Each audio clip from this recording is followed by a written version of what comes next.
Reporter's diary, the signs that a GST rollout might get delayed were already there, and now the failure of the GST Council to reach a consensus on dual control at its latest meeting has made it almost certain that India will have to wait longer for the one nation, one tax regime. Timsy Jaipuria has been tracking the crucial two-day meeting which concluded earlier today, and she joins us with all the details. Timsy, what transpired today in that meeting? Yes, very clearly the two-day GST meeting has ended with no conclusion on the sticky issue of dual control, thereby delaying the rollout of GST from April 1. Very clearly, state finance ministers such as West Bengal, Kerala, very clearly citing their discomfort from the centre's position and today's meeting that they could not even touch upon the issue of dual control, forget about ironing out the issues. Rather, more issues have cropped up, creating a difference between centre and state, such as territorial waters, such as treatment of SEZs, and many more such issues are there, which are still becoming very crucial issues for the states. States are losing a lot of revenues. West Bengal finance minister walked out from the pre-budget meeting of the state finance minister saying that demonetization has actually hit really hard on the revenues of a lot of states. Now, very clearly, demonetization blues, dual control issue is what is plaguing the GST rollout, and centre still sticks to their position of a vertical divide. States very clearly said they are not going to budge on their demand, and the rollout now becomes highly unlikely from 1st April. Now the question comes is that when could be a possible rollout, and could the next meeting of GST Council iron out these issues?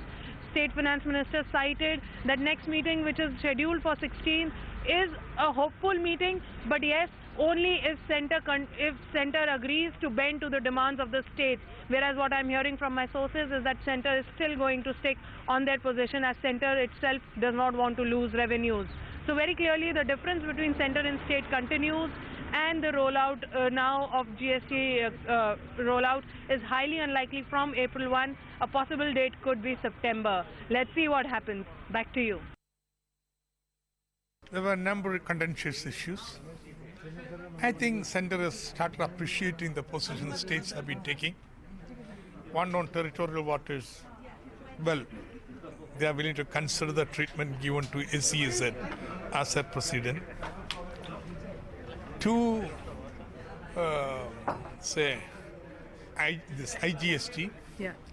Now I think there is appreciation that IGST, states having a role, is not unconstitutional. Further, that it is very important for the implementation of IGST. Three, compensation. Well, the interpretation that entire compensation amount has not necessarily come from cess, that has been given up. So where do you think is now the deadline? Where is the stalemate likely? And what is it exactly which is plaguing the dual control issue? Because as you said, it was not taken up at all today. Well, the reason it was not taken up was in the afternoon we had to devote the discussion on the budget. Yeah. Okay, it's a pre-budget discussion taking place. But having seen these changes in the stance of centre, I hope they will appreciate the demands the state is making. And if so, then, well, there's no doubt we can roll it out by September. Definitely April is not possible is what you're saying. Definitely not possible. Right, let's discuss that further and go across to Shereen Bhan, who's joined with a panel of experts. Shereen, over to you. Well, thanks very much, Reeb. MS Money of Deloitte India, Pratik Jain of PwC, Harishankar Subramanium of EY join us now, as does Dinesh Kanabar of Dhruva Advisors. Gentlemen, appreciate you joining us here on CNBC TV 18. It's a bit of an anti-climax. Yesterday, we were given to understand that the controversial issue of dual control would be taken up today, but it wasn't even addressed in any form or fashion. And it is very clear from what we've heard from the state finance ministers, perhaps most vociferously from Amit Mitra, that demonetization has derailed the GST negotiations. Mr. Kanabar, let me start by asking you, Amit Mitra, in fact, walking out of the budget consultation meeting that transpired this afternoon along with the GST Council meeting. So it's very clear now that there is a political stalemate.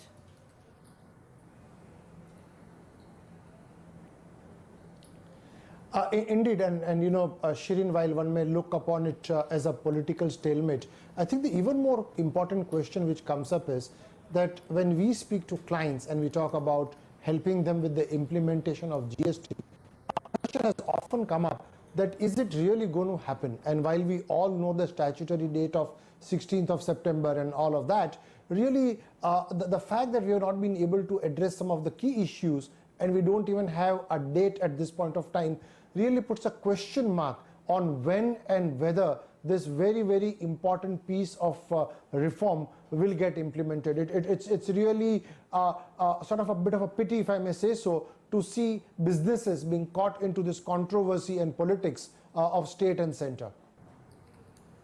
Hari, would you agree with that? In fact, as Mr. Kanabar is pointing out, yesterday it was the representative of Tamil Nadu, Mr. Pandya on CNBC TV 18 said very clearly that this business of constitutional compulsion, things will need to change because there has been no breakthrough on several contentious issues and dual control is just one of them. He was of the opinion that the government should actually move an amendment and say that the rollout should be April 2018. Well, Shereen, it's definitely been disappointing. The last two meetings, we've all seen that we haven't made any progress. And for leave alone the progress on dual empowerment, now there are newer issues that are cropping up, whether it's territorial waters, which I still believe will get sorted out, whether it's the whole compensation number, that's again being redebated by some of the states, thanks to demonetization. So it's really a cause of concern, for the industry at large. Now I still won't contemplate to the question of whether. I would still say it's the question of when.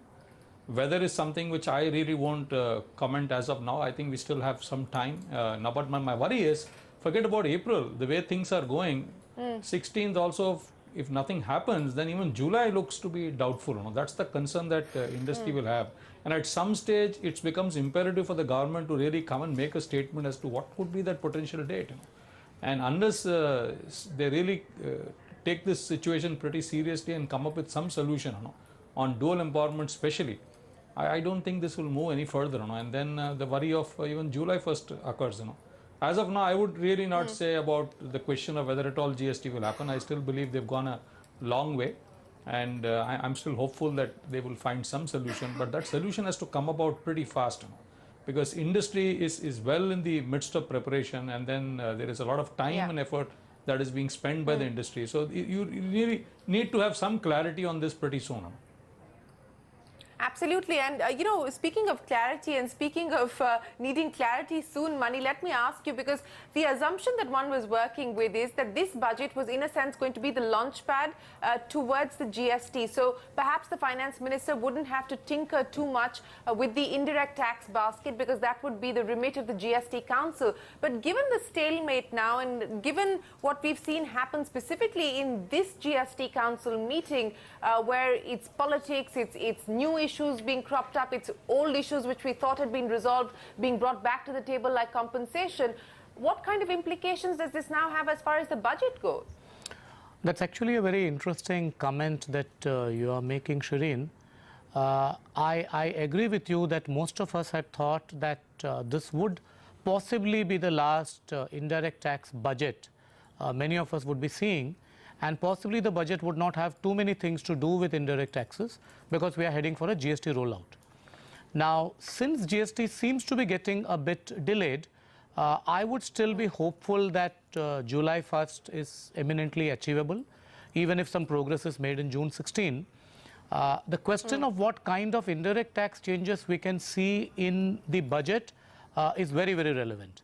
So one of the changes that possibly they would like to think of between now and between 1st of February is to look at some kind of tax rationalization on rates in terms of what is headed for GST.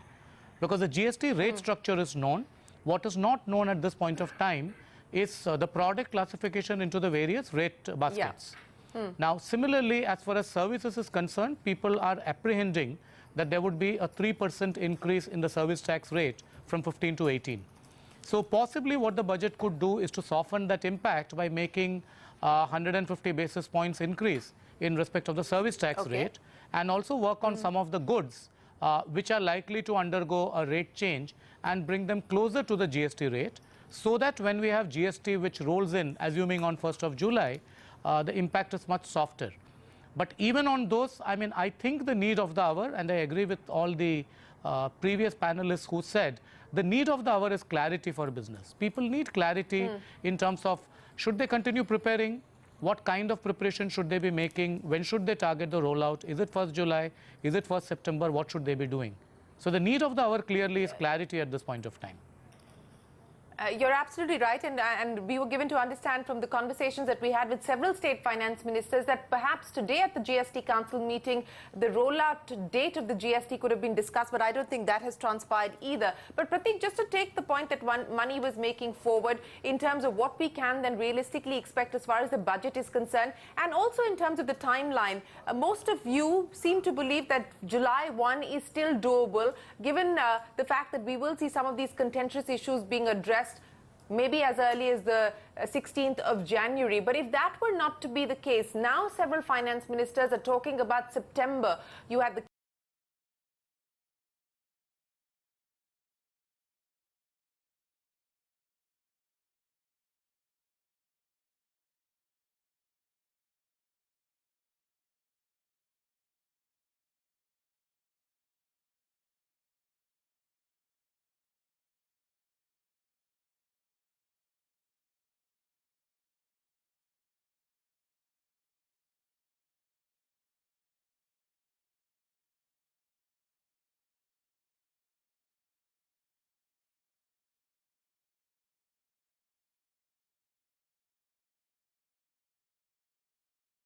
But political problems will have political solutions. So that's something which government needs to work on.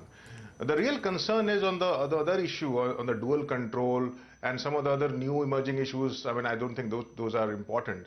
But the concern really on dual control is it seems that neither the central government nor the state government have any alternative propositions in mind.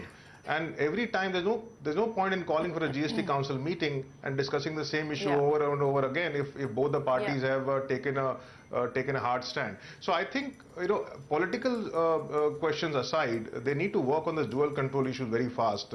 Otherwise, even July would be a suspect. And I think it will be a it will be a huge hit to credibility of India if we are not able to implement GST this year. And if you have to amend the constitution again, to extend this time period as someone suggested, that'll be the most unfortunate thing that could happen to us, frankly. I hope it doesn't come down to that. That was one of the comments that came in from the representative of Tamil Nadu, though everybody else, at least all the other state finance ministers, are still talking about rolling it out in 2017, whether it's July or September. And you're absolutely right. And this is the question that I was asking Captain Abhimanyu and several other state finance ministers yesterday, that on what basis are you expressing confidence and optimism about a breakthrough on dual control? This is the 8th or the 9th meeting, if my memory serves me correctly, of the GST Council, and neither side are willing to concede any ground on the issue of dual control. But gentlemen, we'll take that conversation forward after a very quick break. We'll be right back with you.